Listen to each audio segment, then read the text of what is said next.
BRS పార్టీలో ఉన్నప్పుడు నాకు స్వేచ్ఛ లేదని మాట్లాడినారు ఈరోజు మీరు కౌన్సిల్‌లో.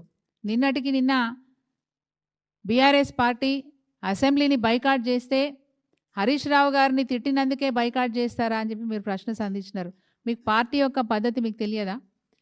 బీఆర్ఎస్ పార్టీ ఎప్పుడు ఏ నిర్ణయం తీసుకున్నా ఖచ్చితంగా పార్టీలో ఉన్న ఎమ్మెల్యేలంతా కూడా చర్చ చేసుకొని గౌరవ అధ్యక్షులు కేసీఆర్ గారి దృష్టికి తీసుకెళ్ళి వారి నిర్ణయం మేరకే నిన్న మరి బైకాట్ చేసిన విషయం అది మీకు కూడా తెలుసు. బీఆర్ఎస్ పార్టీని డ్యామేజ్ చేసే విధంగా మీరు మాట్లాడినారు. గౌరవ కేసీఆర్ గారిని డ్యామేజ్ చేసే విధంగా మీరు మాట్లాడినారు. ఎక్కడైనా ప్రజలకు ఉపయోగపడే విషయాలు ఏమైనా మీరు మాట్లాడారని మేము అడుగుతా ఉన్నాం. ఈరోజు మీరు కాదు కంటతడి పెట్టేది, రోజు కేసీఆర్ గారి చేత కంటతడి పెట్టిస్తున్నారు మీరు. ఒక బిడ్డగా తండ్రిని ఈ విధంగా బాధ పెట్టడం ఇది సరైన విషయం కాదు. మీ మాటలు, మీ చర్యలు ఏ ఉద్దేశంతో మీరు ఈరోజు మరి అక్కడ మాట్లాడి కంటతడి పెట్టినారని అడుగుతా ఉన్నాం. పార్టీ మీకు ఎప్పుడు మేలే చేసింది తప్ప ఎప్పుడు మీకు నష్టం చేయలేదు. వీసమెత్తు కూడా నష్టం చేయలేదు.